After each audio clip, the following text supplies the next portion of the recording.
ఇలా మనం ప్రభుత్వంలో లేం. మనకు కరీంనగర్ పార్లమెంట్లో 3 ఎమ్మెల్యేలు ఉన్నారు, 4 కాంగ్రెస్ వాళ్ళు ఉన్నారు. రేపు ఆ 4 చోట్ల కూడా వినోదన్న ఎమ్మెల్యే లెక్క పనిచేస్తాడు. మన నాయకులకు మన కార్యకర్తలకు కూడా అండగా నిలబడతాడు.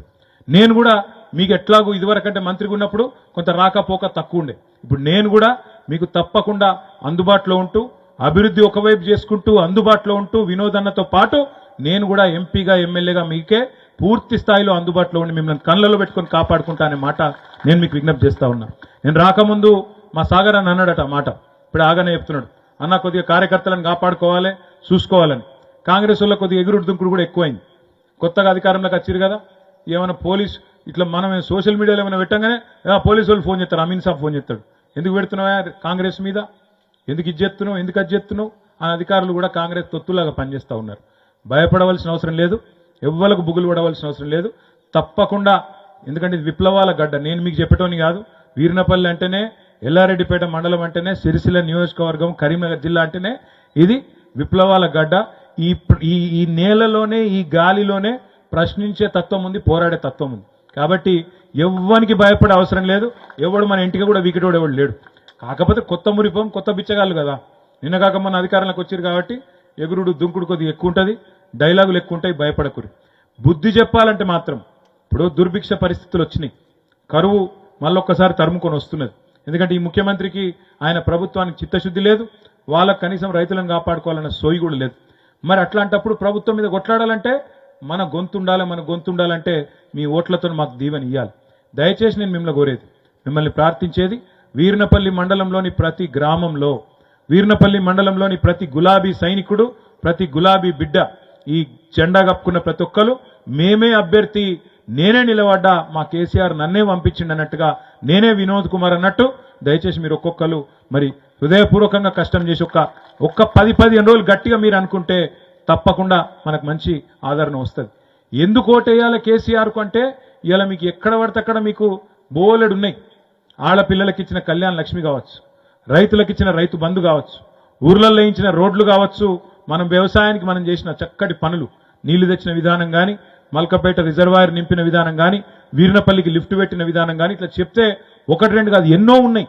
ఎందుకు వేయాలి ఓటు కేసీఆర్ కంటే కారణాలు ఎన్నో ఉన్నాయి. గిరిజనులకు రిజర్వేషన్ 6% నుంచి 10% పెంచింది కానీ, తాండాలు 10 కొత్త గ్రామ పంచాయతీలు అయినాయి మన దగ్గర. తాండాలు పంచాయతీలు చేసి మా గిరిజనులకే, మా తాండాలో మా రాజ్యం, మా ఈర్నపల్లి కింద మేము ఉండం, మా తాండాలో మేము ఉంటాం అన్నారు. ఇలా తాండాలు గ్రామ పంచాయతీలు అయినాయి, 10 కొత్త గ్రామ పంచాయతీలు అయినాయి ఒక్క మీ వీర్నపల్లి మండలంలో. ఇట్లా గిరిజనులకు స్వయం పాలన అధికారం ఇచ్చినందుకు కానీ, పోడు భూములకు పట్టాలు ఇచ్చినందుకు కానీ ఎన్నో కారణాలు ఉన్నాయి ఎందుకు ఓటేయాలి కేసీఆర్కు అంటే. అదే మరి బండి సంజయ్కి ఎందుకు వేయాలంటే ఒక్క కారణం లేదు. కాంగ్రెస్కి ఎందుకు వేయాలంటే ఇవాళ వాళ్ళకి చెప్పుకునేందుకు ఏం లేదు. ఎందుకంటే పైసలు అవసరం లేని పనులేమో చేసినట్టు చూపెడతాడు.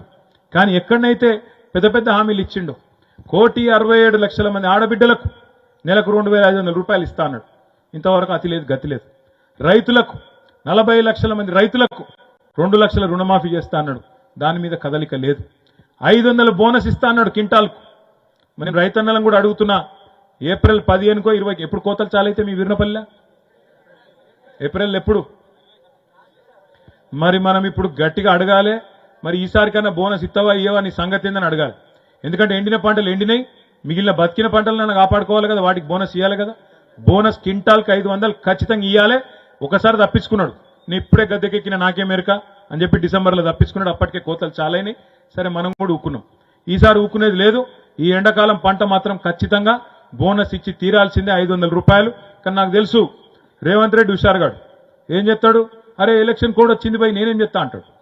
అందుకే మనం ఏం చెప్పాలంటే ఎలక్షన్ కోడ్ రాకముందే జీవోది, ఎలక్షన్ కోడ్ రాకముందే జీవోది. మార్చి 13కో 14కో ఎలక్షన్ కోడ్ వస్తుంది అంటాను. దానికంటే ముందే ఆర్డర్ తీస్తే ఏమవుతుంది, కోడ్ అడ్డం రాదు. అర్థమైందా మీకు? ఆర్డర్ తీసినామనుకో తర్వాత ఎలక్షన్ వాడు ఆపడు, కమిషన్ వాడు ఆపడు, బోనస్ ఇచ్చుకోవచ్చు. ముఖ్యమంత్రికి చిత్తశుద్ధి ఉంటే ఆ పని చేయాలి.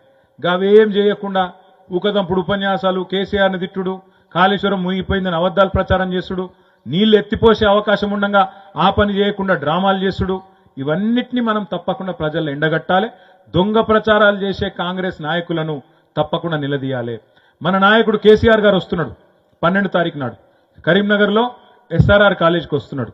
నేను ఇప్పుడే ఆగన్నకు చెప్పినా, రాజిరెడ్డికి చెప్పినా, మన సీనియర్ నాయకులందరికీ కూడా చెప్పినా, మన వీర్నపల్లికెళ్ళి కూడా కనీసం ఒక 2000కు తగ్గకుండా దయచేసి మీరు రావాలి, 2000 మంది రావాలి. మా తమ్ముళ్ళు, యువకులు, ఉత్సాహవంతులు. ఎందుకంటే మనం ఏ పని కరీంనగర్లో SRR కాలేజీలో చాలు చేసినా సక్సెస్ అయినాం. ఈసారి కూడా తప్పకుండా అక్కడికి వెళ్ళి చాలు చేద్దాం. జాన్సన్ ఒకసారి ఇక్కడ అక్కడి నుంచి చాలు చేస్తున్నాం. మీరందరూ కూడా కరీంనగర్ కథన బేరిలో పాల్గొనాలని చెప్పి కూడా విజ్ఞప్తి చేస్తూ 12 తారీఖు నాడు మధ్యాహ్నం 3:30-4 గంటలకు మరి బ్రహ్మాండంగా ఈ సభ జరుగుతుంది. దానికి మీరందరూ కూడా వచ్చి విజయవంతం చేయాలని చెప్పి కూడా విజ్ఞప్తి చేస్తూ, నేను మా తమ్ముడిని మీకు పరిచయం కాలేజీల క్లాస్మేట్, ఆ తమ్ముడు కూడా నాతో పాటు వచ్చి మీకు పరిచయం చేయాలి. ఎందుకంటే వీర్నపల్లిలో మా గిరిజన సోదరులు చాలా మంది ఉంటారు. మీలో ఒకడు తమ్ముడిని కూడా ఒక్క నిమిషం మాట్లాడవలసిందిగా కోరుతూ, నువ్వు కాకపోతే తెలుగులో కాకుండా గవర్నమెంట్లో మాట్లాడాలి. ఓకే, మళ్ళీ పేరు పేరున మీ అందరూ కూడా నమస్కారాలు తెలియజేస్తూ జై తెలంగాణ.